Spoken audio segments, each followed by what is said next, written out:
Bonjour, aujourd'hui on va parler de Batman Gotham Knights Guild City, qui est en fait le comics dérivé, qui est une préquelle du jeu vidéo Gotham Knights que vous avez là, que j'ai fini récemment et qui- que je trouve assez moyen, mais qui est quand même sauvé par ses quêtes annexes. Malheureusement, les quêtes annexes sont pas vraiment intégrées au scénario principal, on peut complètement passer à côté de ces quêtes annexes.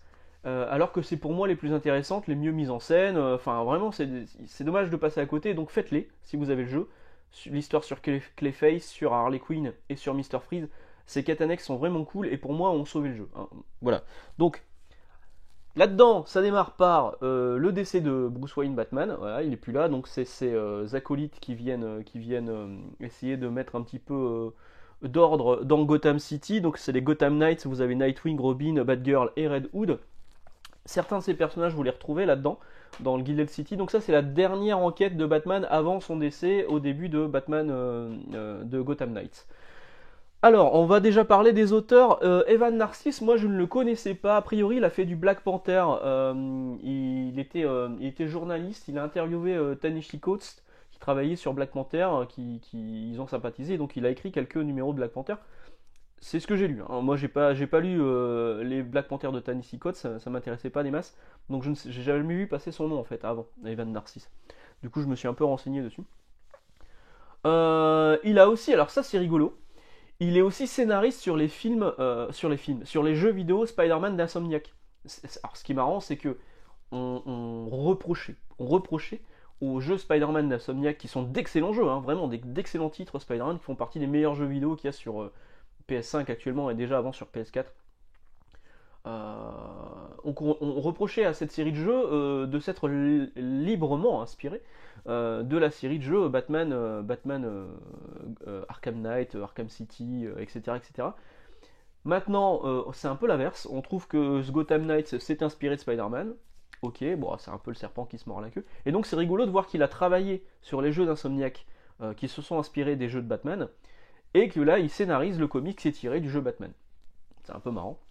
Le dessinateur s'appelle Abel, alors je le connaissais pas, a priori il aurait une série Image en cours actuellement, je le connaissais pas du tout. Au dessin c'est pas moche, hein, c'est pas non plus complètement fou. Il y a parfois des moments où ça fait penser un petit peu à du Sean Murphy, vous voyez par exemple cette page, ça fait penser parfois un petit peu à du Sean Murphy mais un peu plus maladroit. Ça se tient, franchement ça se tient, j'ai vu des comics qui sont bien plus moches. Le personnage que vous avez ici, là, que vous avez entreaperçu, qui est là, donc ça se passe dans les années 1800 quelque chose. C'est le personnage qu'on voit sur la couverture. Donc il y a Batman qui est là. Et il y a ce personnage qui s'appellerait The Runaway. Alors c'est pas encore expliqué clairement dans ce premier numéro. Pour l'instant il n'y a qu'un seul numéro de sortie, hein, même aux États-Unis. Mais a priori il s'appellerait The Runaway. Et ça serait un héros, un peu comme Batman dans Gotham, mais dans le Gotham des années 1800. Euh, sur fond d'antiracisme, etc., etc. Donc, c'est pas inintéressant à la première lecture de ce numéro. On sent qu'il y a un truc qui va se développer un peu plus. Il y a une grosse critique des réseaux sociaux, une hystérie collective. On parle de la consommation en outrance. Il y a un gros sous-entendu sur la PS5, on parle du PSL aussi, les Pumpkin Spice Latte, des gens qui sont complètement fous d'aller acheter des PSL chez Starbucks, ce qui est le cas de Margot, ma femme, qui adore les PSL. Et on parle des barachas, on parle de tous ces trucs qui attirent masse de gens, et parfois à outrance, et ça critique aussi le fait que dès que quelque chose de nouveau est là, on le prend en photo, on le met sur les réseaux sociaux. Voilà. Et on parle clairement, Robin parle du FOMO, le fear of missing out, la peur de manquer quelque chose, que même moi je connais, hein. Si je suis encore sur Twitter, à mon avis, c'est à cause du FOMO. C'est parce que j'ai peur de passer à côté de certaines informations. Et donc, c'est une grosse critique de la société actuelle et des réseaux sociaux au début. Alors, pas non plus un- c'est pas non plus un truc pour dire attention, tout ça c'est de la merde. Non, non, on en parle, on sait que c'est là, et du coup, c'est le point de départ de l'intrigue. Donc pour l'instant, il n'y a qu'un seul numéro. La fin du numéro, il y a l'apparition d'un personnage qu'on aime beaucoup dans Batman. Moi j'ai joué avec ce personnage tout le long. Je vous montrerai la dernière page, franchement ça spoil rien. Voilà, donc il y a Batman qui rencontre Nightwing. Et c'est plutôt cool, ça donne envie de lire la suite. Il y a des variantes cover qui sont plutôt sympas. Celle de Yannick Paquette est là, elle est cool. Il y a une double page de Jim Lee qui est ici. On voit les Gotham Knights. Elle est cool cette page. De toute façon, dès que c'est du Jim Lee, c'est cool. La couverture est de Greg Capullo. Capullo. Donc c'est cool. Toutes les couvertures sont de Capullo, a priori. La qualité d'édition, elle est bien, parce que c'est de la couverture semi-rigide. Voilà. Il y a juste un numéro US1 dedans. Hein. C'est quand même vendu 5 euros, 4,90 €. C'est vendu aux États-Unis 4,99 $. Donc on s'y retrouve à peu près. Mais aux États-Unis, c'est de la couverture souple. Là, c'est une couverture un peu plus rigide. Maintenant, ce qui m'emmerde, c'est ça. Ouais. Ça, c'est pas un autocollant, c'est un gros macaron bien placardé rouge avec le prix. Et ce qui m'emmerde, bon, alors après, la couverture, vous la retrouvez sans rien là. Donc elle est quand même là sans ce problème-là. Mais ce qui m'emmerde, c'est que ça a été mis là. Pourquoi ils l'ont pas mis là en fait? Là, il y avait la place pour mettre ce gros carré rouge. Pourquoi l'avoir mis là et gâcher un bout du dessin? C'est débile. C'est pas très logique en fait. Et pareil, donc c'est vendu sous plastique parce qu'il y a des codes qui sont fournis avec ce numéro. Et ce que j'ai pas vu, c'est que, voilà, on le voit un petit peu, il y a une espèce de rayure qui est là, un petit peu aussi sur les côtés. C'est souvent le cas chez Urban, hein, les couvertures, le papier se raye assez facilement, c'est chiant. Et donc là, c'est sous plastique, je l'ai pas vu, bon bah c'est comme ça, hein, tant pis. Qu'est-ce que je vous disais? Oui, il y a des codes qui sont fournis avec. En tout, il y aura 6 numéros. Voilà, 6 numéros, je pensais que c'était 5, mais il y aura 6 numéros. Dans chaque numéro, il y aura un code. Alors là, je peux vous montrer le code parce que de toute façon, il est caché derrière un truc. Voilà.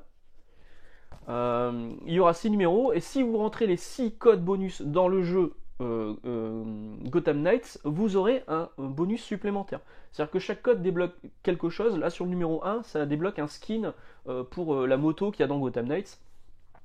Un skin qu'on avait... En fait, moi, j'ai acheté le jeu Day One, donc du coup...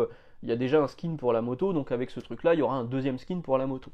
Et après, il y aura d'autres objets à utiliser dans le jeu, et si vous utilisez donc les 6 codes, vous aurez un 7ème objet supplémentaire, ou un 7ème skin supplémentaire pour le jeu Gotham Knights.